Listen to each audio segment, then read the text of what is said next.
Bonsoir, voici donc une vidéo pour la présentation du portage de HTC Sense sur le Motorola Milestone. Donc l'interface d'HTC a été intégrée à Android 2.2. On a donc ici, comme vous pouvez le voir, l'écran de déverrouillage de Sense. Donc pour accéder à l'écran principal, il faut switcher ça vers le bas. Et là on a accès aux 7 bureaux, si on peut dire ça ainsi, d'HTC. On peut les personnaliser avec divers widgets qu'on peut trouver directement sur le téléphone ou télécharger sur Android Market. Et on peut mettre aussi des raccourcis vers les applications, comme tout comme Android 2.2. Donc on a quelques widgets qui sont propres à HTC Sense, comme le widget Facebook, où on a Twitter, on a les widgets pour contact, messages, etc. Et on a les widgets aussi système qui permettent d'activer ou désactiver le Wi-Fi, GPS, Bluetooth, accéléromètre, etc. L'écran, bon, la qualité de l'image est très bonne, même si on considère que c'est un portage non officiel d'HTC Sense sur ce Motorola Milestone. On a une qualité d'image qui est vraiment bonne. On ne voit aucune erreur graphique et c'est vraiment une qualité qui est belle à voir. Le seul défaut qu'on pourrait retrouver sur cette ROM, c'est que on a parfois un peu de manque de fluidité, principalement quand on fait la vue en hélicoptère. On fait un pitch to zoom pour avoir la vue en hélicoptère, on remarque nettement le ralentissement du système. Et dans quelques autres applications qu'on ouvre, ça fait la même chose. Mais jusqu'à présent, on n'a pas eu besoin de redémarrer le téléphone. Il n'a pas bugué grave, quoi. Donc on a ici 3 boutons avec le téléphone, la personnalisation de l'interface et l'accès aux applications. Ici on a toutes les applications qui sont installées sur le téléphone. On peut faire des sous-dossiers comme dans HTC Sense. On a donc la vue en hélicoptère.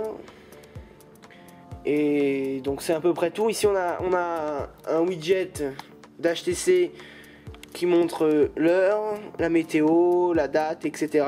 Si on clique sur le coin ferré ici, on a les informations sur le système, comme la température de la batterie, la quantité de charge, la quantité de mémoire interne du téléphone ou de la mémoire externe, etc. On a ici, si on clique ici aussi, au milieu, on a accès à la météo. Donc on a la météo d'aujourd'hui. Attends, voilà. On a la météo d'aujourd'hui et des jours à venir ici en bas, avec la température, les vents, etc. Et donc on a la date, la lune et tout. Ça c'est un player de musique alternatif au player d'HTC Sense. C'est le player Pro, c'est un des meilleurs qu'on peut trouver sous Android selon moi, avec plein de fonctionnalités, une très bonne interface. Donc je vous recommande vivement, c'est le Player Pro, disponible sur Android Market. Donc cette ROM vient déjà avec toutes les applications Google déjà installées, donc comme Android Market, Gmail, etc. Google Maps, et enfin toutes les applications de Google. Sauf que par contre elle ne vient pas avec les applications d'HTC. Donc contrairement au smartphone HTC, elle ne va pas venir avec le lecteur de musique ou la galerie d'HTC. C'est l'Android 2.2, donc on peut voir que la galerie reste sans modification. C'est la galerie classique d'Android 2.2, tout comme les lecteurs de musique, que bien sûr on peut installer, comme j'ai fait ici, une alternative qu'on trouve sur Android Market. Donc voilà, c'est à peu près ça. Même si ce n'est pas un HTC Desire ou autre, ce n'est pas un smartphone HTC, mais il est quand même assez fluide.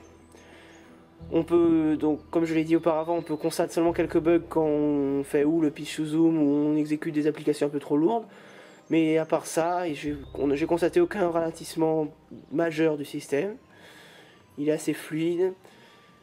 Donc voilà, ça c'était une visualisation d'HTC Sense qui était portée sur le Motorola Milestone. Elle est vraiment fluide quoi pour une ROM alternative. On peut la trouver gratuitement pour le téléchargement sur le forum d'XDA développeurs. Ils essaient un tutoriel pour expliquer comment installer tout ça.